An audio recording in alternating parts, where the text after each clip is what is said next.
屈文志叛逃那件事情在报纸上一登出来，那老鼠兄弟一眼就认出来了。他亲眼所见，这屈文志在李妙涵家过夜。啊，可不是吗？他也太不自爱了吧！这叫知人知面不知心，所以才会有那么多人喜欢这李妙涵。哼，来，你去帮我看看小黄，这次他是被我连累了。如果军统不是要拿捏我的话，也不至于去翻他的老底。哎，你也提醒提醒他，让他收敛收敛。这有的钱呀，是死也不能赚的。好嘞，我这就去。拿个苹果啊。也就是说，这辆卡车在给培训基地送完物资以后，在回程的路上撞上了靳国强的车。对，相关的人证都已经询问过了，时间细节都对得上。给基地送给养的人应该是固定的吧？这项业务承包给了一家叫顺德的贸易公司，我听说这家公司很有背景，一直在做军方的生意。你信不信？这起假车祸肯定跟这家公司有关。这事儿有点意思啊！从前我们组长和李良啊，相互瞧不上。哎，别说是一起讨论案情了，就连一起说话都很少。你看，这刚来的云大组长啊，真是有魅力。他一来，我们组长破了例。你们都少阴阳怪气的，二位组长能够精诚合作，这是好事。我告诉你啊，我早上可是看见了，你们文组长早上是坐我们云组长的车过来的。别说，他俩看上去还挺般配的。嘘，小声点，别让人听见了。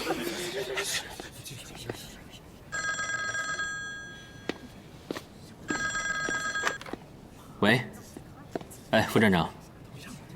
好，5分钟以后会议室开会。好，我马上就过去。哎，好。哎呀，走走走！站住！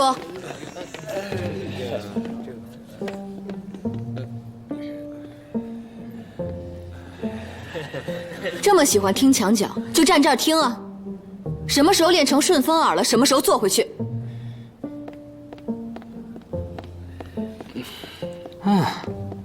原来你们眼神都这么好啊！好好保持啊！这么好的本事都别浪费了。今天晚上，每个人100个俯卧撑，给我做完了。是。都是你，还不是你先挑起的？哎，你有理啊！今天这个会呢，是想跟大家商讨一下后面的工作计划。朱副站长，是。咱们接下来重要的任务就是密钥。云无山，把密码本交接一下，一会儿。报告副站长，密码本我不能交出来。理由？我忘记把它放哪儿了。那你不是都记住了吗？你可以把它默写下来。我是昨天晚上睡了一觉，醒来之后就全忘了。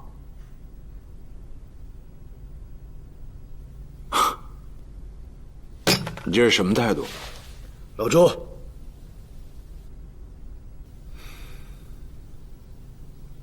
文一鸣关他禁闭。是。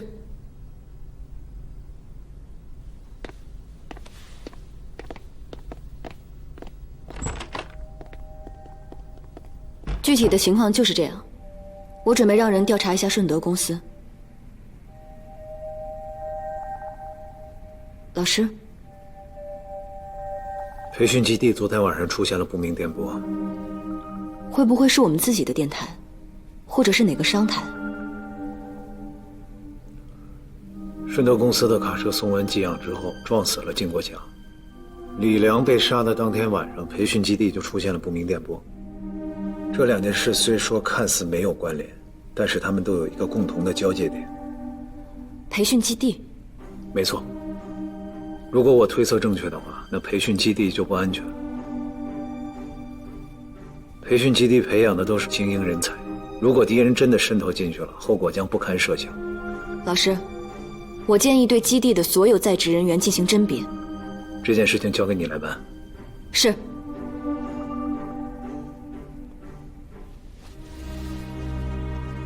看来日本人在长沙经营了一个很庞大的谍报网。出现在博雅茶楼的杀手，杀死八哥的人李良，还有从基地发出的不明电波，看似没有关联，但应该都是出自同一个谍报网。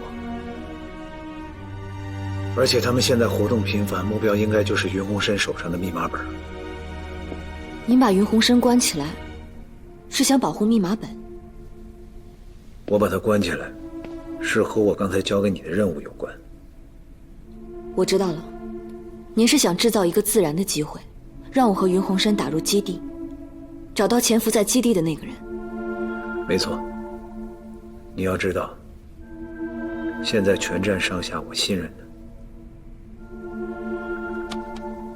只有你。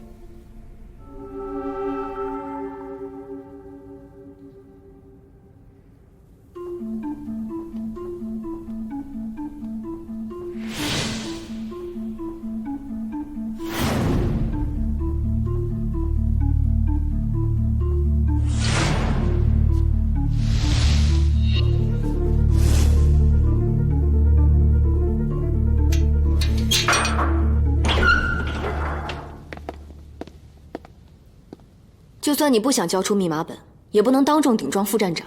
他毕竟是我们的直属上级，又是副站长，你何必呢？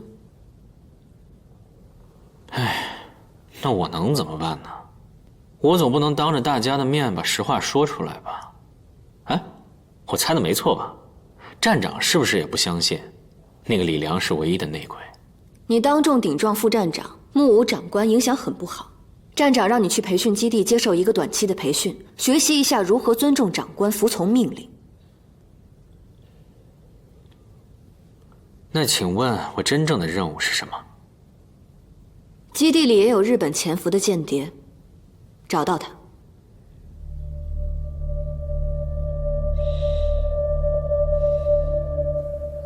你呀，照顾好自己就行了，不用担心我。我这里呀，有你哥哥管着呢。啊，不跟你多说了，你忙吧，再见。喂，挂了。到哪儿去学习，去几天，还都不能说。你说他这个工作，奶奶，您就不用担心他，他是自己愿意去的，又没人逼他。啊不，奶奶，其实我的意思是说，现在小申也长大了，做什么事儿心里都有数了，你也不用为他操心。你是因为这个事才生他的气的？生他的气？我哪儿敢生他的气啊！他那么有主意，他都跟我说心意已决了，我懒得管他。不是奶奶，其实我对他的工作没什么意见，就是军统的做事风格实在是让人难以启齿。现在说这些还有什么用呢？他进都进去了。红旗啊，你这个哥哥越来越称职了。自从你父亲去世之后，我知道家里每个人的事，你觉得都是自己的责任。奶奶，我没事。你弟弟已经长大了，你也应该相信他。他知道自己在做什么啊。嗯。唉。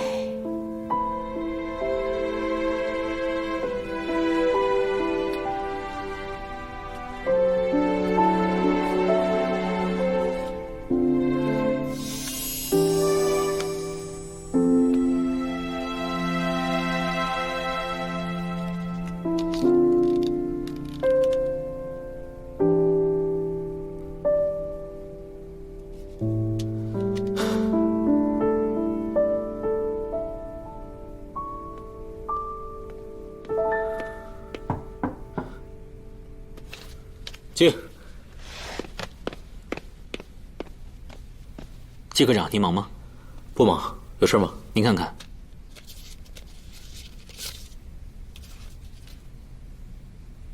这上面的血是司机钱大海的吗？确实是钱大海的血，林处长已经让我检查过了。从伤口的深浅以及愈合程度来看，这应该是他死前不久划伤的。死前不久划伤的。啊，好，谢谢啊。喂，杨叔叔，是我，红旗。对，待会儿我要出去办点事儿，会经过您那儿。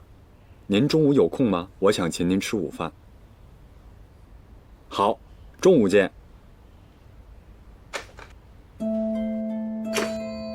看来这小子是要找我兴师问罪啊！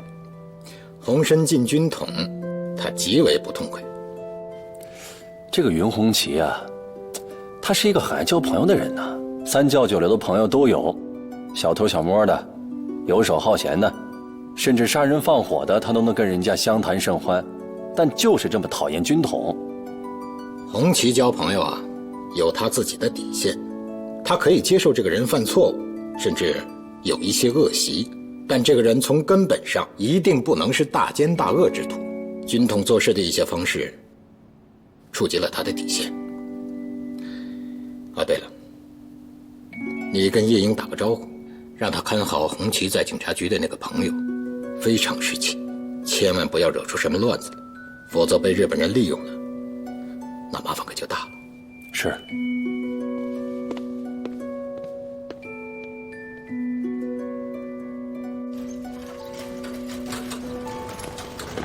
我来，今天不用抢啊，我来抢。哎，行，听你的。哎呀，小豆兄弟，走上楼，来吃饭了。来，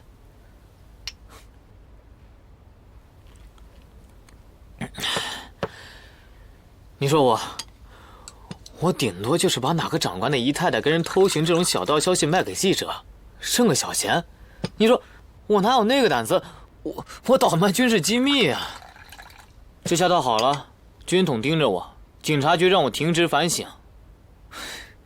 小德兄弟，我不怕你笑话我这兜里啊，我要一天不进钱，我心里就难受啊，倒霉啊，流年不利。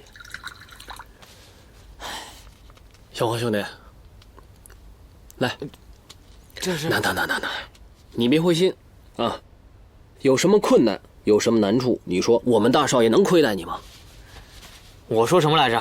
咱们大少爷可是长沙城出了名的爽快人，长沙小孟尝，仗义疏财，大方。哎，我认准大少爷了。小德兄弟，麻烦回去捎个话，李妙涵的事，我接着帮他查啊。还得辛苦你啊！来，一家人好吗？喝酒。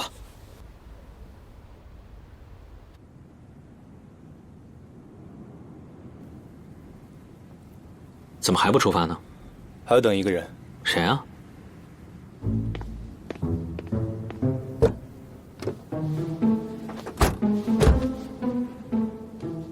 你去干嘛？站里中层以上的干部要定期去基地给新学员上课，这次轮到我了。那我倒想请教一下，你去教什么呀？搏斗，近距离格杀。出发。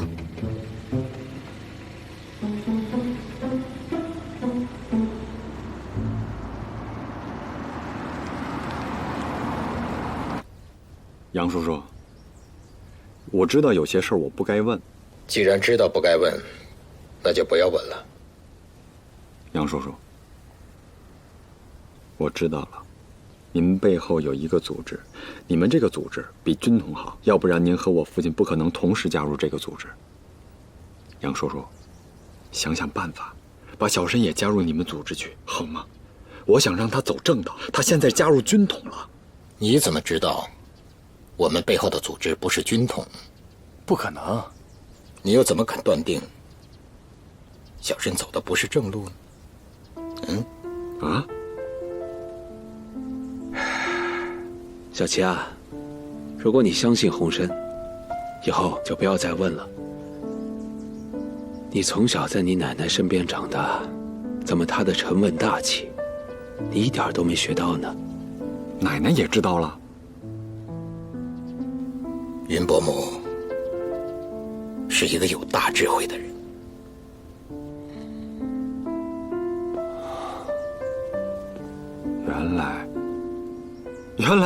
原来只有我看不明白啊！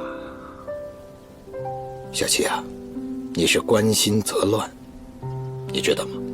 做事情有时候跟下棋是一个道理，要在一个险恶的局面中杀出一条生路，就要迂回，要舍弃，要伪装，这都是必要的牺牲。只要最终能够胜利，这些牺牲都是值得的。我知道了，杨叔叔。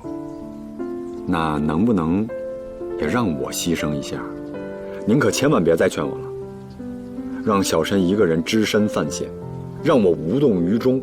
更何况有些事情我是可以帮上忙的呀。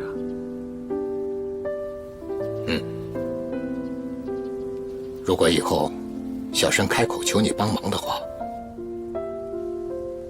你就可以帮助他了。我明白了，杨叔叔。李妙涵的事儿，我已经查出了一些，但是还不够，我会继续查下去的。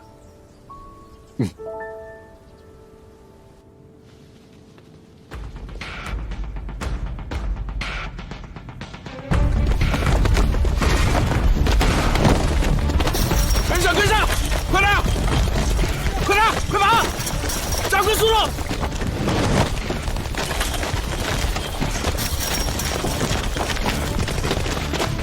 来，快点！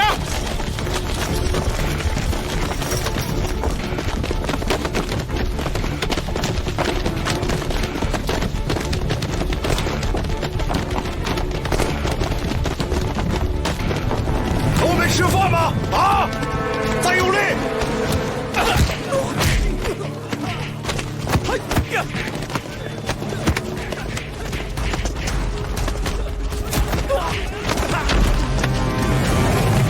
你们面对的敌人同样危险，同样疯狂。你们唯有心中怀着巨大的恨意，每一招都使出致命的招数，这样才有可能活着完成任务。你们没有资格抱怨，也没有资格叫苦，因为这就是你们以后的命运。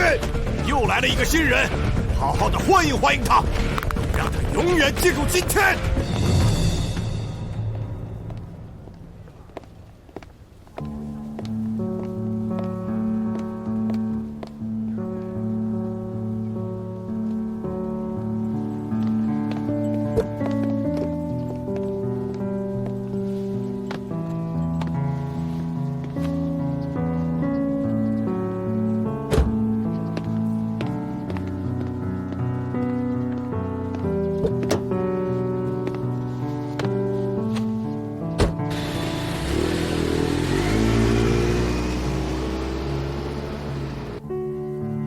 金宇，你看啊，这个地方叫染骨穴，它在这个骨头下方大概1厘米左右的位置，有一个凹进去的地方。然后呢，每次只需要轻轻的按，不用太用力。这个穴位能够帮助奶奶调理睡眠的。奶奶感觉怎么样？奶奶吃橙子，不用太用力。好。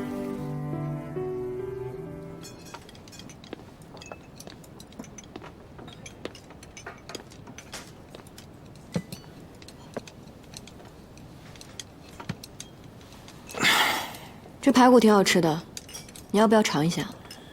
这谁的主意？太缺德了！基地的总教官张华，这大晚上还戴着个墨镜，他眼睛受过伤，受不了强光的刺激，要不然也不至于窝在这儿。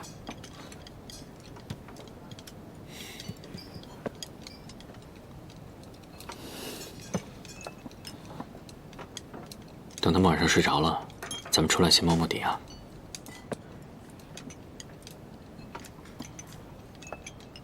你想怎么摸？那个人昨天发了电报，今天就来了，他肯定对你的一举一动啊格外的敏感。反正我也很久没来了，今天晚上出去转转。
你不是在外面策应我吗？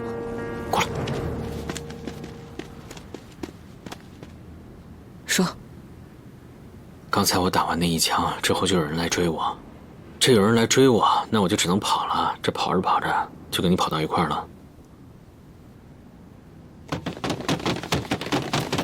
魏一鸣，别动，有人来了。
米兰，我给你拿了甜汤。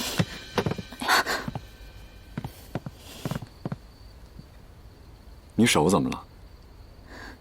我刚才找书的时候，不小心砸了一下。那让我看看。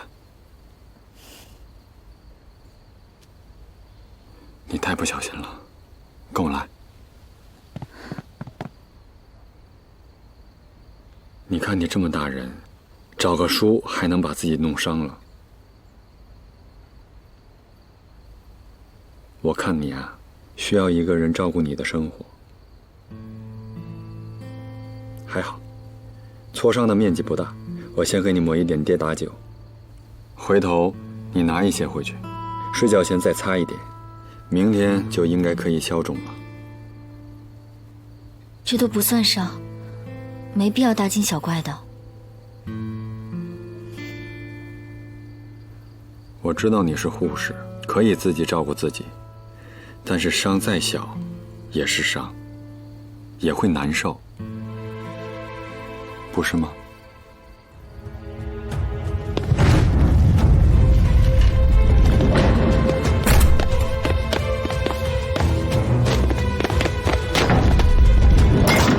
追，快！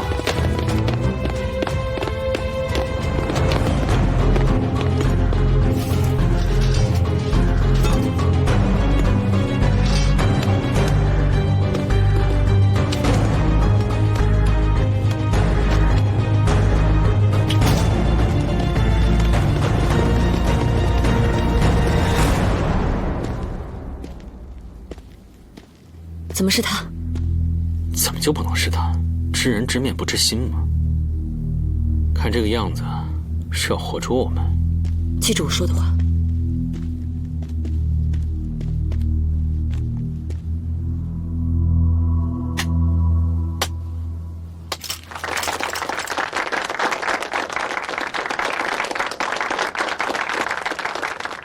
邓平，到！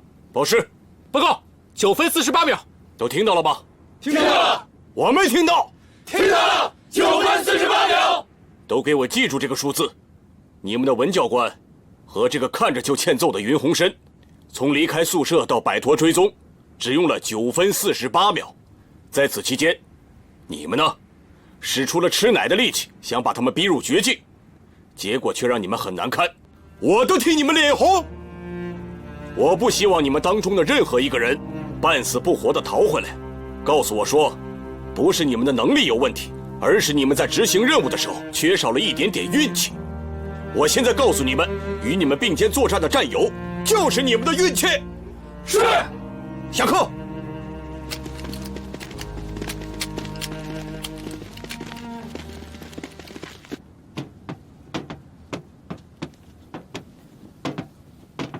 这个人比我们想象中要更聪明。他是想利用上课的机会除掉我。我死了以后，可能会导致2个结果：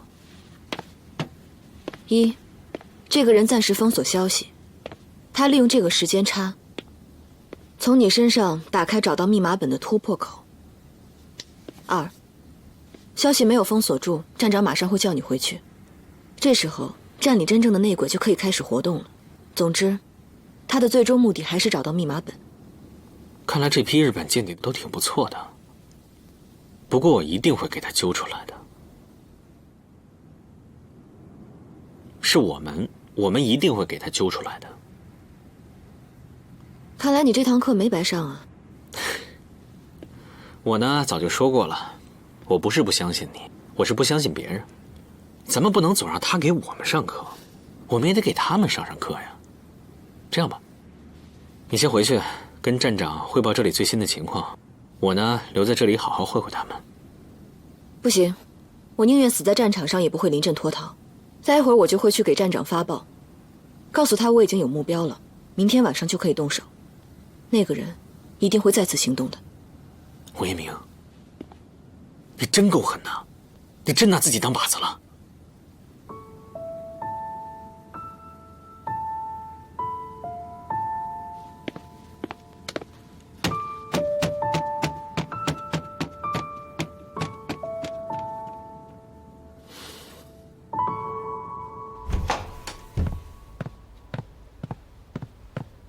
我要给站长发报。好。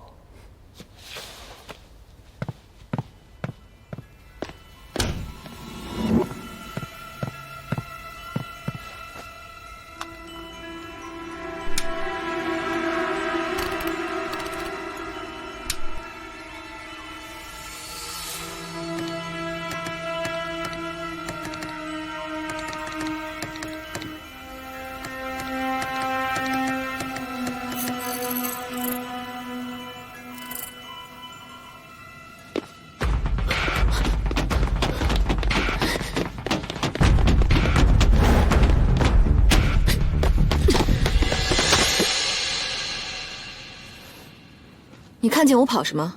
我又不吃人。是你啊！我刚丢了东西，所以过来看看。刚到这儿就想起来，没丢。你瞧我这脑子。我还以为你做了什么见不得人的事儿，看见我心虚呢。我能有什么见不得人的事儿？你呀，还真是个天生的特工，什么事到你这儿，脑子都得转3圈。没办法，职业病。那我走了，明天见。哎。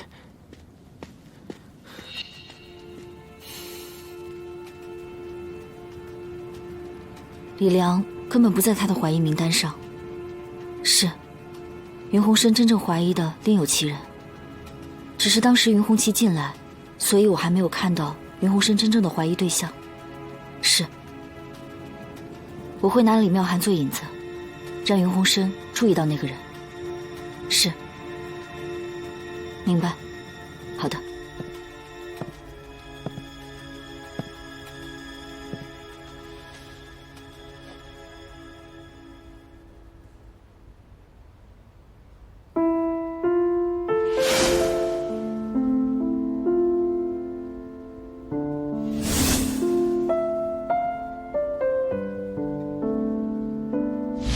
我第一次见到你，在教室的废墟里，你浑身上下都是血。但是当你摘下口罩的那一瞬间，我看到了是这个世上最干净、最漂亮的面孔。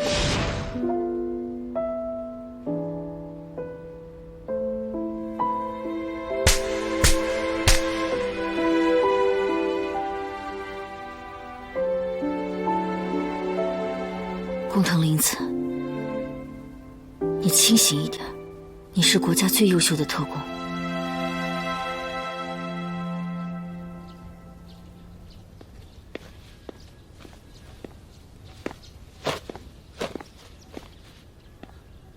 队长，您放心吧，这点活啊，我1天就能干完，包你满意。不着急啊，你慢慢干。这个停职反省期间呢，你能干完就行啊。哎，队长，你别着急啊。队长，跟您说个事儿，我呢要帮我朋友一个忙，这事儿我必须得办。我拿我爹娘向您保证，这次我绝对不干坏事儿。队长，你说我这个朋友没少帮我，人家难得开口了，我要不把这个事儿给人办利索了，这以后哪还有脸见人家呀？你这朋友是云家大少爷吧？我就知道瞒不过您。行，那你说什么事儿，我听听。嘿，我说你小子，我能害你吗？啊？这事儿啊，不冲你，冲云家老太太，只要不出格，这事我也得帮。但咱丑话说前头了，这事儿你绝对不能单干，万一要出什么纰漏，可就不是停职反省那么简单了。哎，这事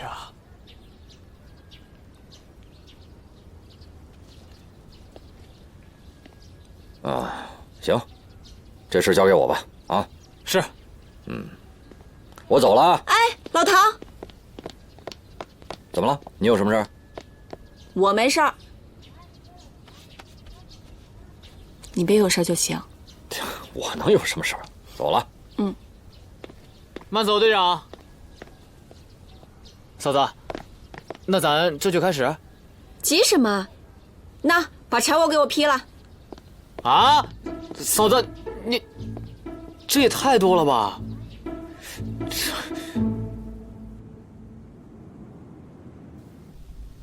镇长，大概内容就是这样。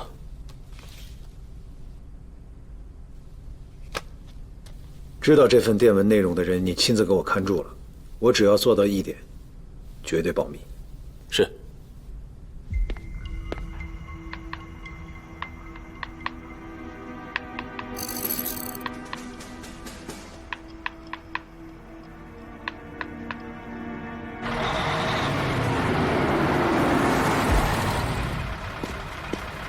今天有什么好吃的？有鱼有肉，还有点心呢。哟，不错不错，我就说嘛，今天天气这么好，不吃点好吃的可惜了。走吧。就是。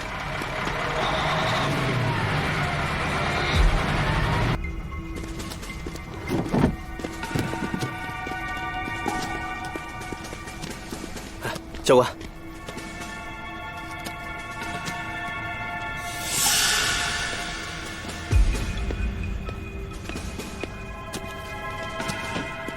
都给我麻利点啊！分完东西赶紧回训练场去。是。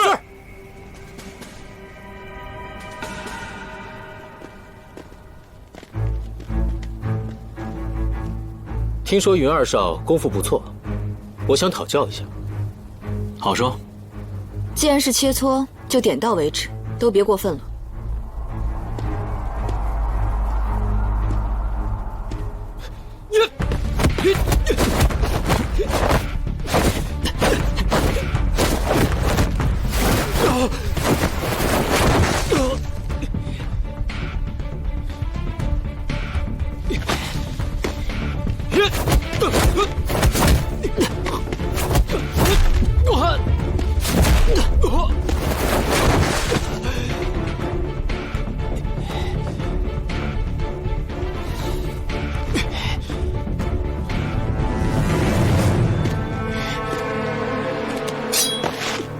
小心！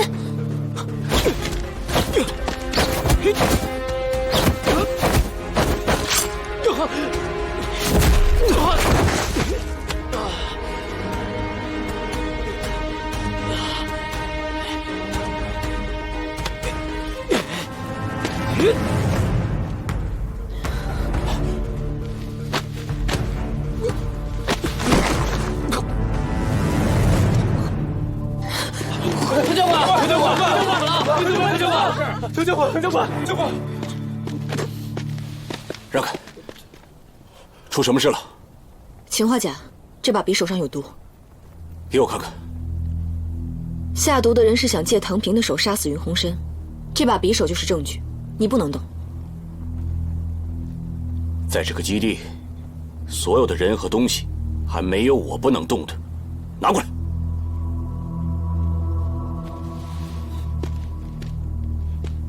我要是不给呢？温组长，我觉得这件事情还是交给张教官处理比较妥当。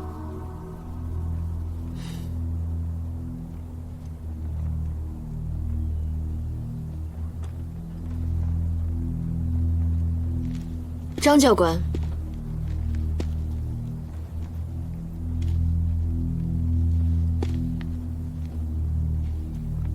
说，您还是小心一点，万一沾到了匕首上的氰化钾，可不是闹着玩的。你别忘了，你的毒药学还是我教的呢。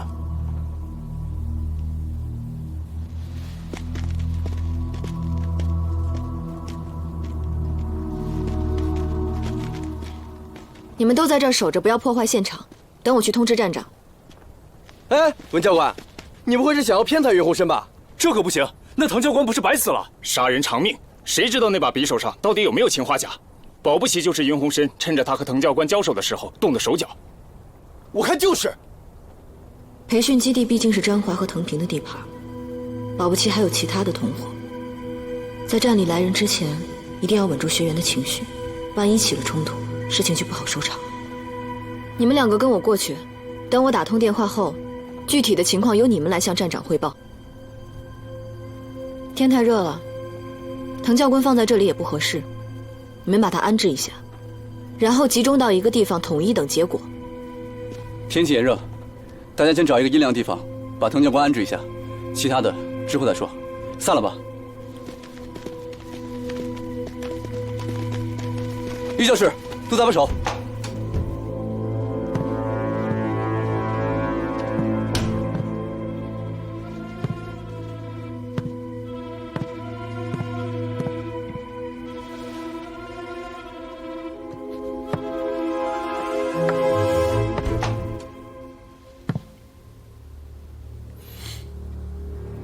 张教官，干嘛呢？你怎么来滕平房间了？往里面放了什么好东西啊？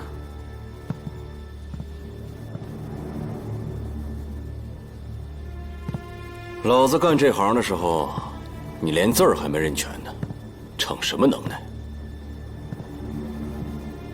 出去，别妨碍老子干正事儿。张教官，你还没回答我的问题呢。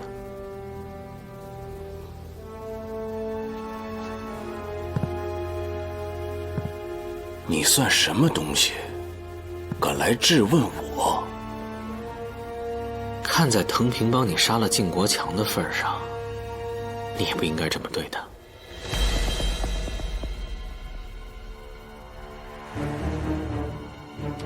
我需要您马上派人过来增援。您放心，我一定会坚持到最后的。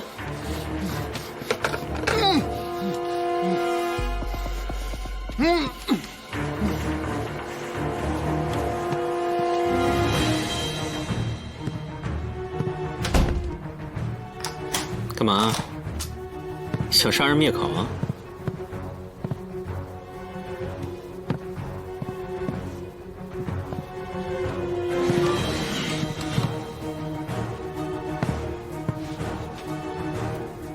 滕平不明不白的死在你手上，我自然要给他一个交代。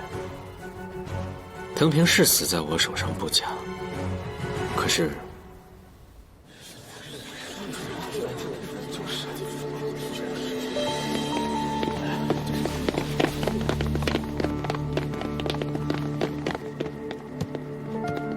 你们不想知道害死滕教官的真凶是谁吗？如果想，就多配合一点。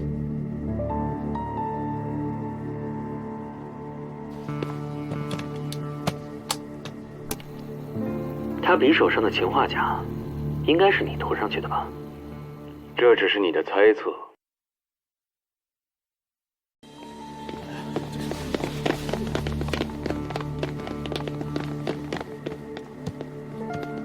你们不想知道害死滕教官的真凶是谁吗？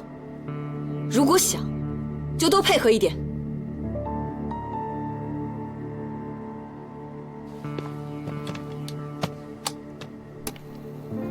他匕首上的氰化钾，应该是你涂上去的吧？这只是你的猜测，没有证据，就是污蔑。一个人在陷入绝境的时候，难免会狗急跳墙。你做出这种事，为了自保，我可以理解，但是，我绝不会让你得逞。你虽然没有承认，可是也没有否认，你只是想炸我，看我到底有没有证据。你不可能有证据。那你为什么来藤平的宿舍呢？那里面放的应该就是氰化钾。你是想诱导那些猜测的人，好让他们以为藤平的匕首是自己涂的毒。你自说自话的本事，真是让我刮目相看呢。3天前，长沙城防副司令靳国强在回城的路上发生了车祸，当场死亡。肇事者是给基地送给养的司机，他叫钱大海。你接下来是不是想说，这个钱大海有酗酒的习惯，为什么让他给基地送给养？你看，你要是不那么排斥的话，咱们的谈话还是可以很顺畅的嘛。关于钱大海的事情，你不要问我，你要真想知道，问柯敬平去。你是想说，钱大海以前是柯站长的手下，在一次行动当中，为了掩护柯站长而受了重伤，所以站长才托关系给他找了这份工作。看来该知道的你全都知道，可钱大海跟今天的事有什么关系？别急嘛。钱大海那天是要出城送货，原本他不打算喝酒的，可是藤平给他送了一瓶酒。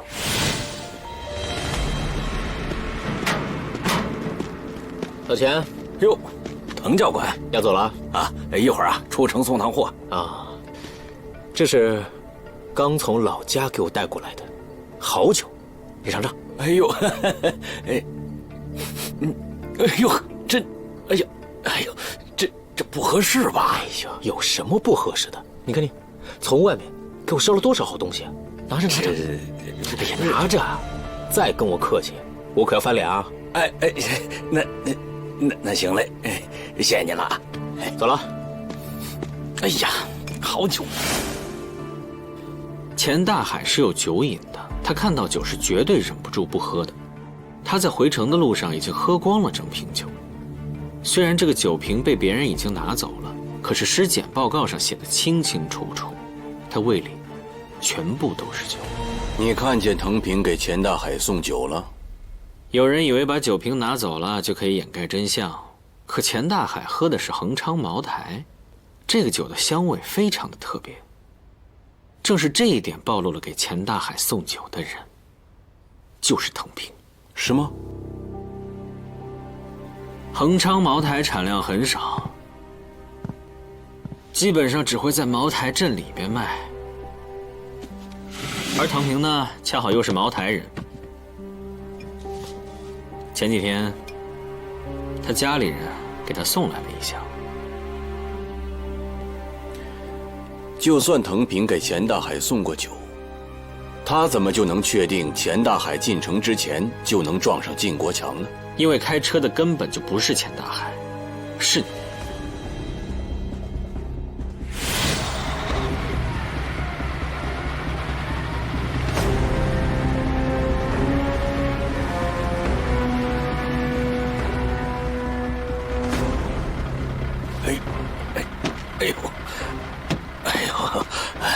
张教官，进城办点事儿，稍我一段。上车，上车。你怎么喝这么多酒啊？怎么开车？啊，没事，我没事。什么没事？我替你开吧。哎。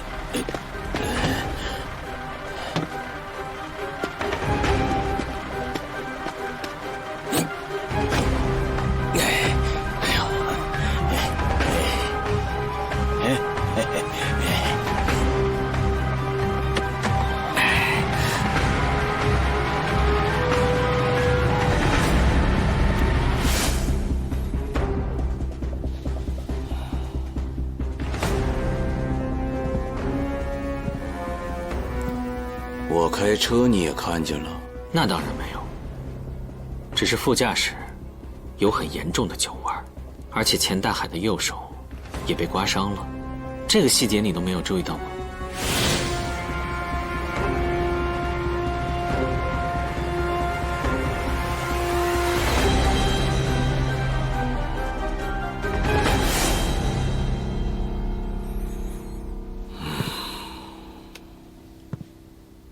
你撞了靳国强的车，把钱大海挪回驾驶位的时候，可能是太着急了，没有注意到这个小细节。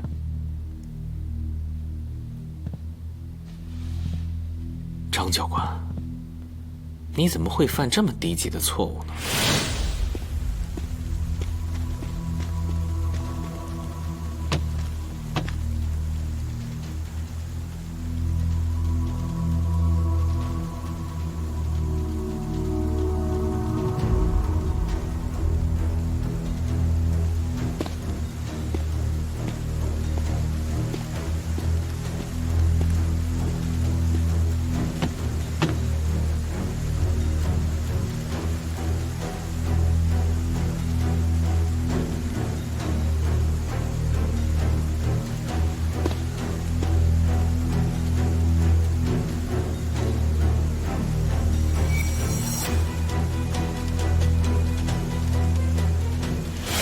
我和文彦明来了以后，你怀疑我们是来调查那天的不明电波的，你想找一个替罪羊，而且藤平活着对你来说是十分的危险的，所以你才想到了这个借刀杀人的办法。你肯定会说，我刚才说的话是在诬陷你，对吗？可我就是那天你往匕首上涂毒的人证。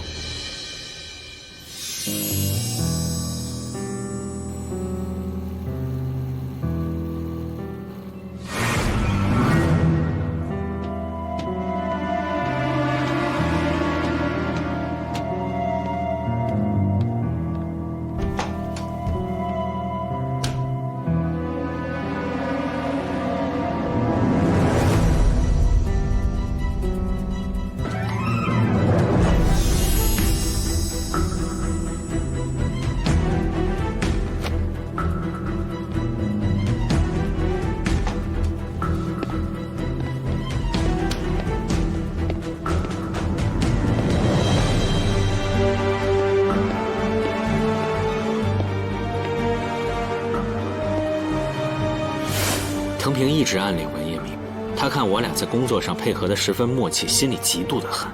你对他很了解，你知道他心里不忿，一定会对我发起挑战的。一旦他输了，他就会怒火攻心，丧失理智，甚至会对我起了杀心。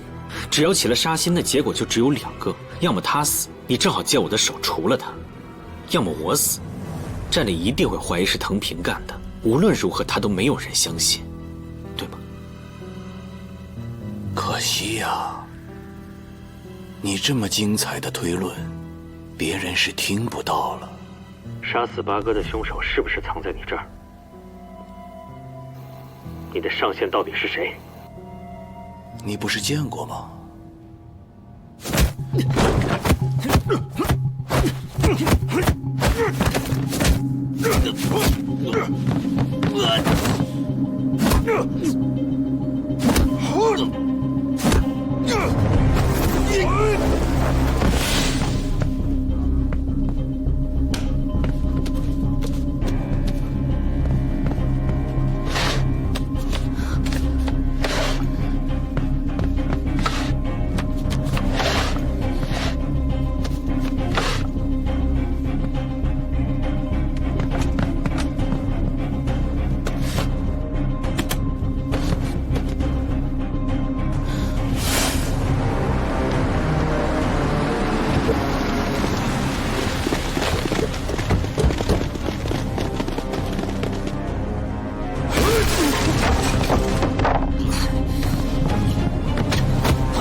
战斗英雄啊！你不用套我的话，在我这儿你什么都得不到。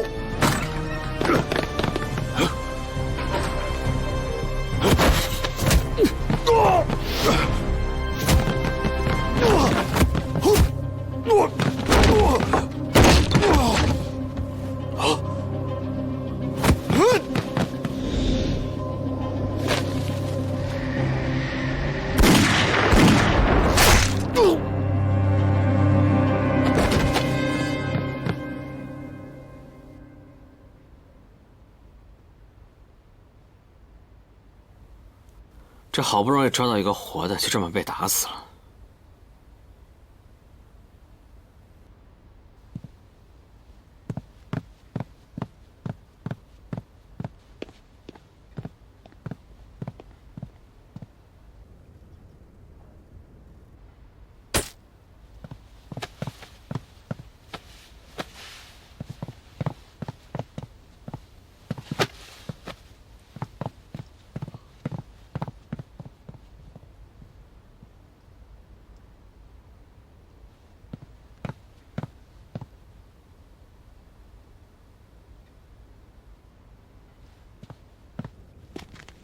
忘了我出发前怎么跟你们说的？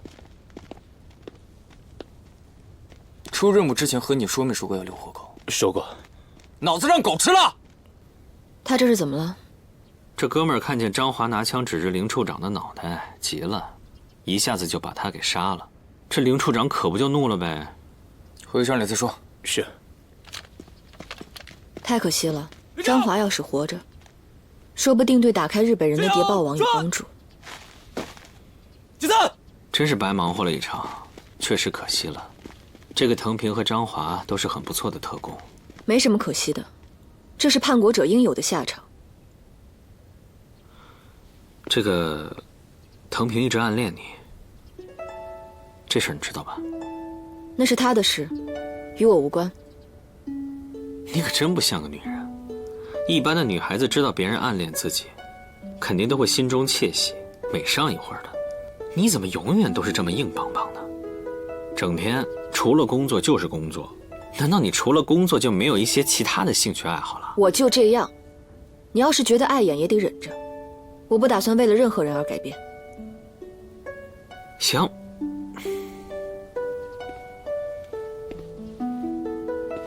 不过呢，你心狠手辣的样子也挺耐看的，毕竟毒人花也是花嘛。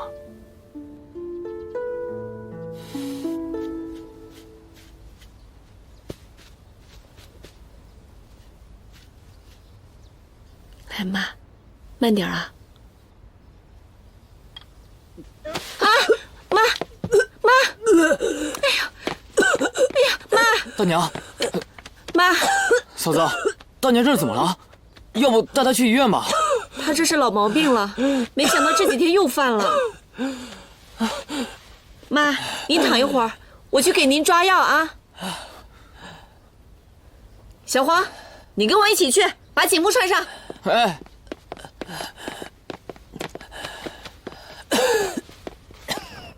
你这药是假的吧？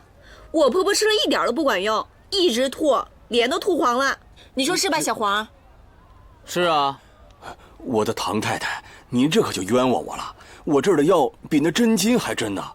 您家老太太那病啊，我早就跟您说过，她是早些年从根儿上伤着了，没治。您拿药吊着，也就是让她再多活2年。你会不会说话呀？你有病不治啊？你老娘要是生了病，你让她在家等死啊？我真没那意思，我跟谁都说，您这份孝心啊，你去把她替进来，那是咱们这一片独一份的。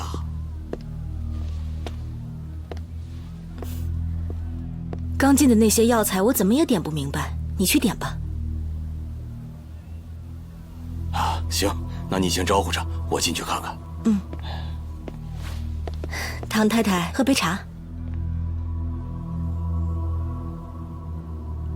唐太太，她不会说话，您别跟她一般见识呀。老板娘，那你说说，你说怎么办？这事儿肯定给你解决的呀。哎，金太太，你有什么吩咐啊？唐队长那个老娘，身子很差吗？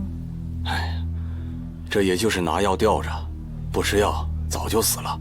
不过活着也是遭罪，够他受的。那就给他上点好药。您的意思是？千万别让他死了，让他病得再厉害些，看上去越严重越好。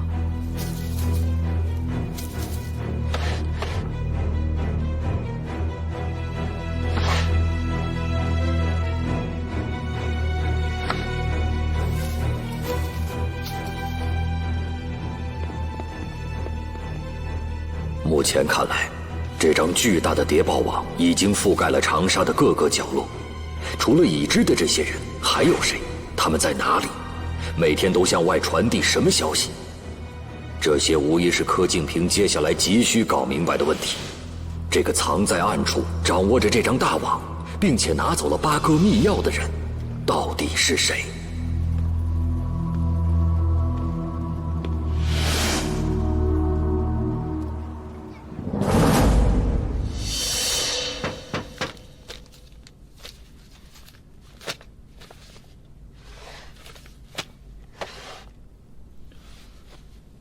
进来。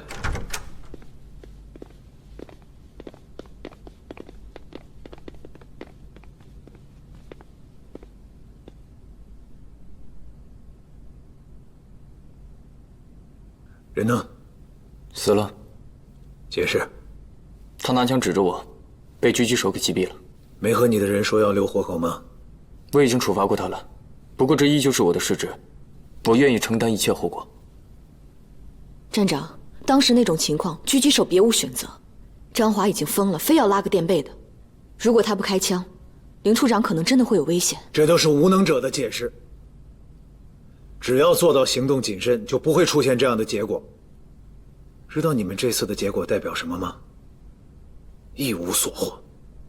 我要的不是一具尸体，是一个可以帮我撕开日本谍报网的活人。死了的张华毫无价值。从八哥回到长沙以来，我们一直在原地踏步，唯一取得的一点成绩还是云鸿生个人取得的。你们两个是我在站里最为看重，但是你们两个现在的表现，我太失望了。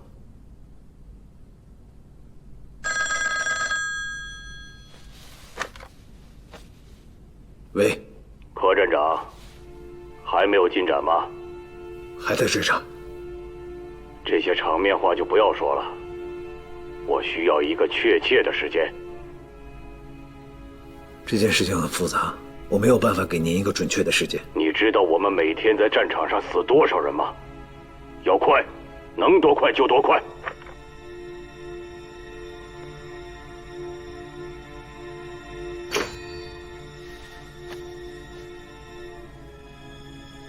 站长，您别担心，这次行动也不是没有成果的。我查了一下张华的通话记录，发现在靳国强死的那天，他接到了一个可疑的电话。如果打电话的人是张华的同伙，那么我们手上就有了一个活人。只要他开了口，会对我们接下来的行动有很大的帮助。查肯定是要查的，但是没有太大的希望。靳国强一死，给他打电话的人肯定就要消失了。而且现在张华也出了事情，他这条线上的人也肯定会消失。还是我刚才说的那句话，只有我们在原地踏步。我倒是有个想法。说。张华说我见过他的上级。那不是他为了让你分心，好抓住你，故意放出来的烟雾弹吗？当时我也是这么想的，现在再回头想想，他这句话大有深意。所谓实则虚之，虚则实之。虽然这是他故意放出的烟雾弹，但是他传递了一个很重要的情报，就是说明你可能会认识他们其中的一个人。所以我只要梳理一下我最近见过的人，把可能的人选全都圈出来，然后我们再针对性的调查，应该会有进展。那你动作快点。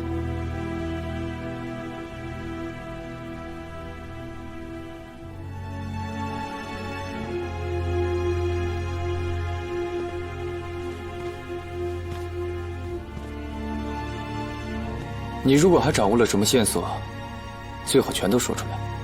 如果因为你的盲目自大而影响了整个事件的追查，后果你承担不起。林处长，从我进入基地到现在，除了睡觉、上厕所，我的一切行动都是公开透明的。藤平的宿舍是我搜查的，可他是个小角色，没有多大的价值。张华的宿舍、办公室，你和文彦明都检查了一遍，我就没有沾过手。我掌握的线索不比你多，你让我说什么？我不是说张华，我要知道你不交出密码本的真正原因。我要是不说，让镇长再关我禁闭吗？是。因为你不想被关，你有不愿意假手于他人去做的事情，不是吗？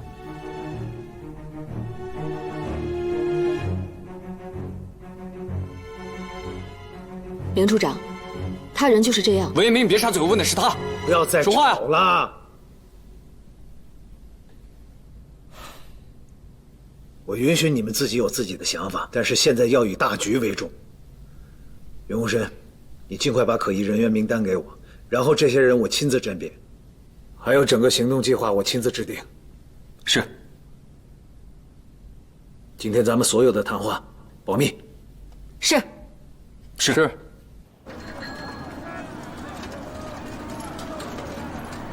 今天呢，我接到一个举报电话，说这李妙涵呢跟一个有妇之夫在他的承包房里鬼混。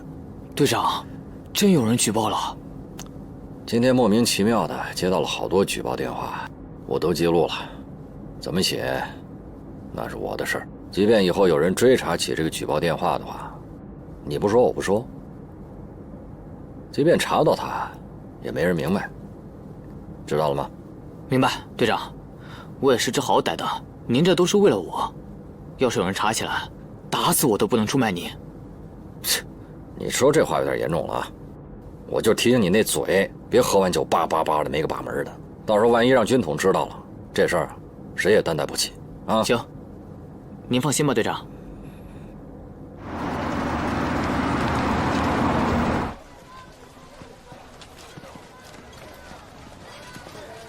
以后你们可得注意点啊！要是下次再让人举报，就不会这么轻易过关啊！是，那个辛苦二位了啊！这举报人啊，只是说李妙涵经常在他的包房里跟有妇之夫鬼混，这具体也没说是谁，我还挺纳闷的，这到底是谁啊？他那个长包房是用来谈事儿的，客人来的时候都有服务生在场，没鬼混啊。那他就是得罪人了，有人要整他。嗨，他是没在我这儿鬼混，可他在别的地方鬼混，这有人想整他太正常了。我们这不是殃及池鱼吗？也是。来这见他的都有谁啊？我也不全认识。有个姓刘的导演，还有几个制片人。哦，商会的那个宗会长偶尔也来。宗会长？对。宗芳？对。行，明白了，先这样啊。好嘞，您慢走啊。哎，奶奶，药管用就行，您用完了就跟我说，我再帮你买。哎呦，哪里能让你老破费的？你把老中医还有卖安神药的药铺都告诉红旗，以后这种事情让他办就是了。好，先用茶吧。谢谢奶奶。米兰，你的伤比昨天好了一些，都消肿了。本来就没什么事，也就是你大惊小怪。哎呀，米兰姑娘，你一个人在这儿，怪孤苦伶仃的，以后常来家里坐坐。我当然愿意来，您这儿太像一个家了。这本来就是家嘛。你来了以后啊，也可以陪我多说说话。别看红旗红参整天进进出出的，他们毕竟是男孩子，有些话跟他们说不来。行，只要您不嫌弃，以后我一定常来打扰您。什么打扰啊？欢迎还来不及呢。奶奶，我回来了。哎呦，深深回来了。哎呦，看你这精神头啊，一看就没吃什么苦。我是去培训，又不是去上刑，能受什么苦啊？你是没上刑，下地干活了吧？都脏成什么样了？快换衣服去。可能是这衣服不小心沾上灰了。那奶奶，我上去换件衣服啊。米兰，你先坐。奶奶，我去帮他换衣服啊。你看这兄弟两个啊，一见面就打打闹闹，可是心里边亲着呢。都这么大人了，还跟孩子似的。来，我们喝茶。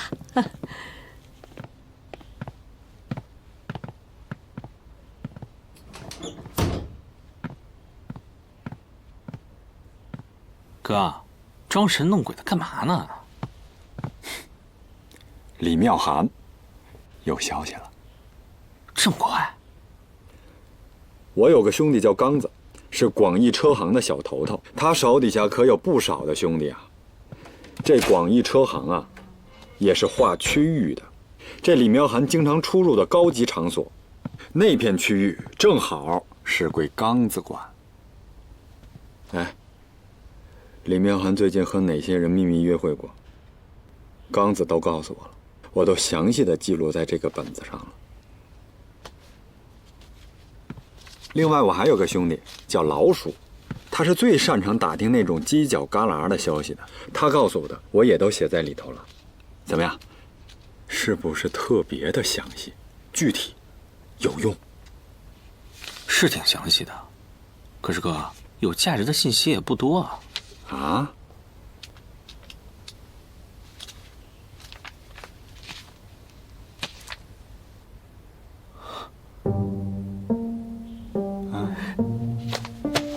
哥，你这次可帮我大忙了啊！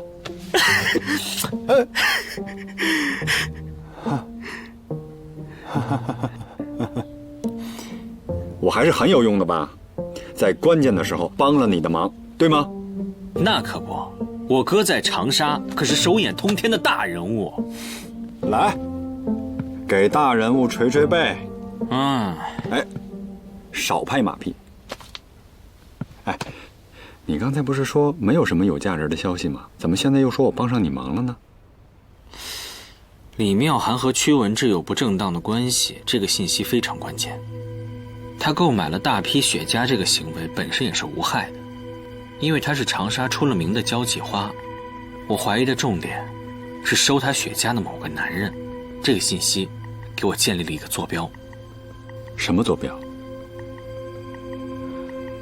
李妙涵和最近发生的多起可疑事件有直接关联。屈文志叛逃，八哥被杀，靳国强出了车祸，一个人怎么可能会卷入这么多可疑的事件当中呢？除非他本身就是这些事件当中的一部分。哎呦喂，我认识这李妙涵很多年了，我真的没有想到他是日本人的狗啊！哎，但是他应该不是杀害八哥的凶手吧？你不是说在卫生间的窗台上看到的是男子的皮鞋印吗？之前我一直没有想明白，屈文志是怎么被策反的。可现在看来，那个人通过李妙涵策反了屈文志。靳国强出车祸有2个原因，第一是嫁祸，日本人，他们的目的是想让关注这件事情的人相信靳国强就是杀害八哥的凶手。第二，避免有心的人怀疑李妙涵，如果他一旦暴露，他背后的那个人会十分的危险。所以我们在鸿运茶楼看到的那个杀手，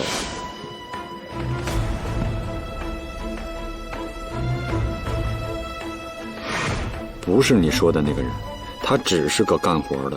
没错，那个杀手是和他一条线上的，而我们要找的就是他那个上线。可我不可。对了，你回来之前，小黄给我打了一个电话，他说李妙涵在长沙饭店有个长包房，是谈正经事儿用的，有很多有头有脸的人经常会去那儿，而且还有几个也参加了那天晚上的募捐晚会。我是这么想的啊，李妙涵在别人的眼皮子底下约见这些人，那么这些人是不是就没有什么嫌疑了？可以排除了，是不是？都有谁啊？都是熟人。你还记得那天晚会上说咱爸是卖国求荣的那个家伙吗？徐恒。云木之的2位公子真的是心宽啊，老子晚节不保，还好意思出来见人？就是那个王八蛋，他入股了电影公司，现在算是李妙涵的老板之一。还有这长沙商会的宗会长和李妙涵也有点私交，所以也经常去长包房约见李妙涵。这徐恒是近2年发迹的，我对他不太了解，但是这个宗会长，我跟他打过交道，是个场面上的人，名声不算太好，但是也不太坏。这2个人也出现在这个笔记本上了，区别就在于他没有带这2个人回家过夜。哎，那是不是可以从侧面来证明这2个人跟李明涵之间的关系不是那么深？不对，哥，有时候越清白的关系，越是一种伪装。这2个人，目前不能排除嫌疑。明白。大少爷、二少爷，吃饭了。马上。走。来，米兰，你要多吃点啊！你呀，有一点瘦，女孩子太瘦了不太好。谢谢奶奶。金宇，一会儿吃完饭，你要是没事的话，我请你看电影吧。请我看电影？我们护士长给了我2张电影票，我也找不到人陪我一起去，你跟我一起去吧。我待会儿还要干活呢，要不让大少爷陪您去吧，他今天可闲了。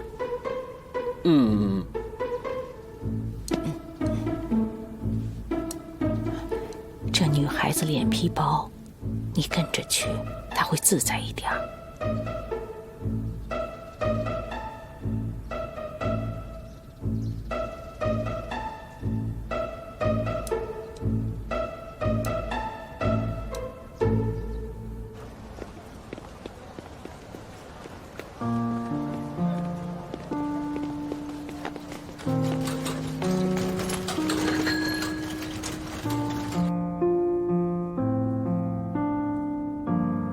我很抱歉，希望你以后也能找到一个理想的爱人。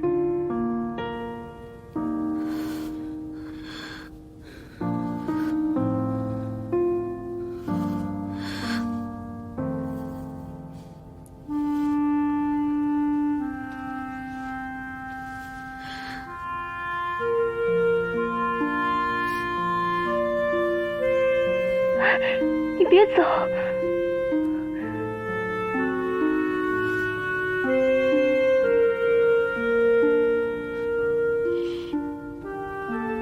谢谢。这都是假的，拍电影呢。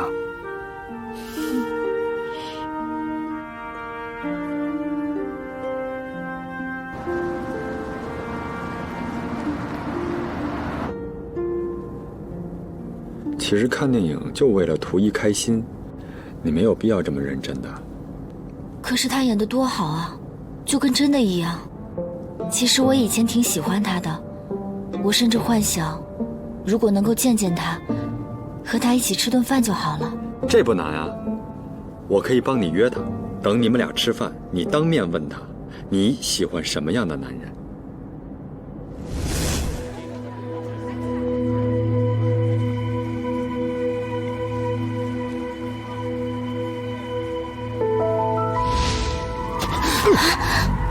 小申，你没事吧？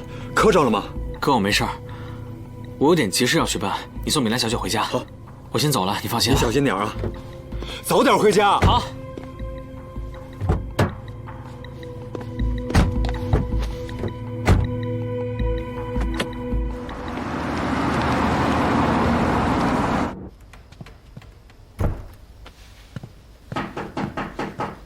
谁？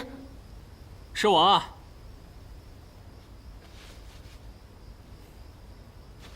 你来干什么？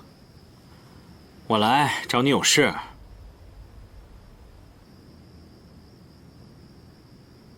我真的找你有事，你要是不听的话，你铁定会后悔的。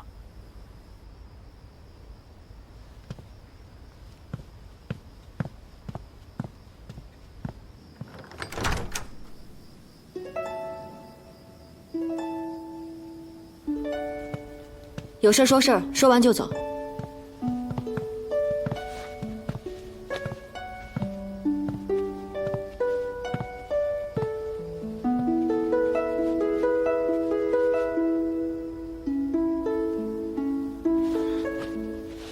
你到底有没有事儿？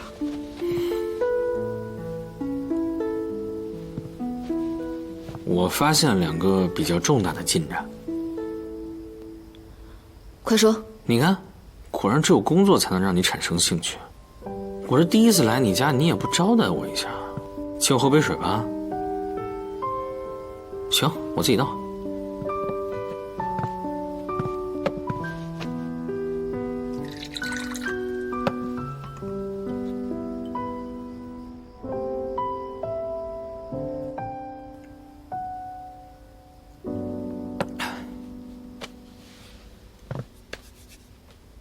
第一，我确定李妙涵是日谍。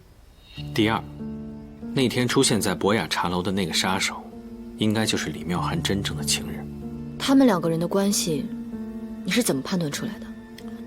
刚才我去看了场李妙涵的电影，里面有一场戏，他的情人背叛了他，他难过时看着他情人的背影。这场戏演得特别的好，他看戏里情人的眼神，让我想起了那天在长沙饭店门口的样子。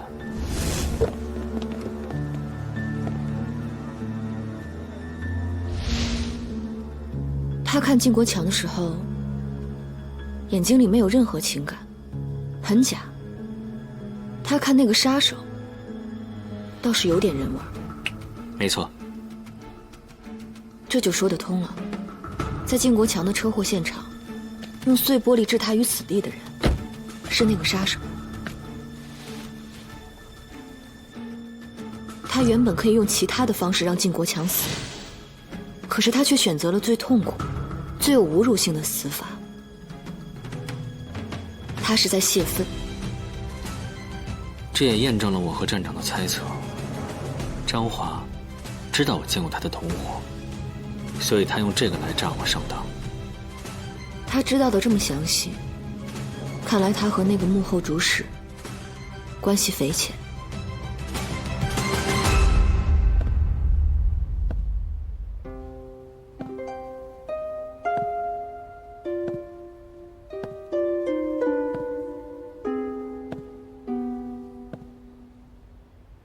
你能不能考虑一下？考虑一下，给我一个机会，让我陪伴你。也许我真的可以保护你，最后再给你一个家。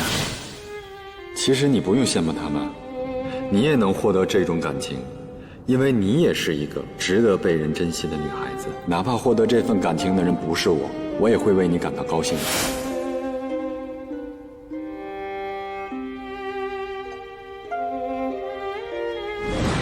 昨天晚上我在扶你的时候，感觉到你的胳膊有点凉。现在可是夏天，昨天晚上也不是很冷，但是你的胳膊还是那么的凉，这说明你的气血不足。阿胶是个好东西，吃了以后对身体会好。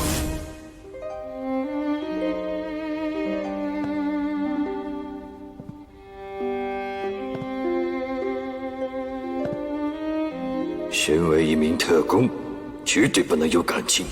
尤其是在执行任务的时候，对你的工作对象产生感情是很危险的事情。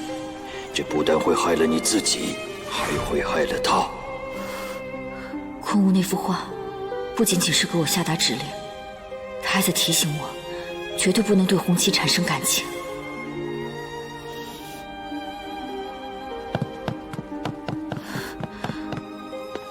我会注意安全的。我会注意安全。米兰，怎么了？云红旗，你不要白费心机了，我们之间没有可能。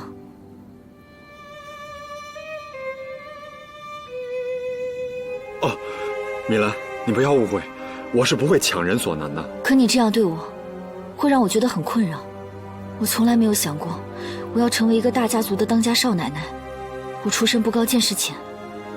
我不想被你那些门当户对的朋友们嘲笑，我和其他少奶奶也没有共同语言，我根本融入不了你的生活。况且你刚才也说了，我气血不足，这样的体质恐怕很难受孕，我可能生不了孩子，我根本无法胜任一个当家主母的角色。哎，米兰，这些都不重要，我只在乎你的健康，其他的我都可以不在乎。可是我在乎。生活在这样的环境里，我会被逼疯的。况且你对我的感情又能持续多久呢？总有一天，你会发现我没那么好，我可能很坏，你会对我变心的。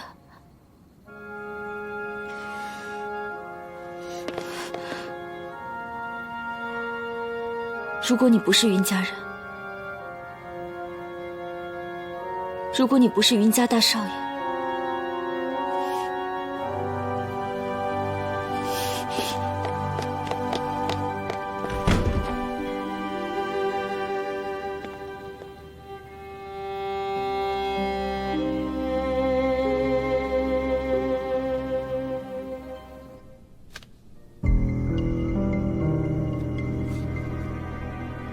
张华军是我的好朋友。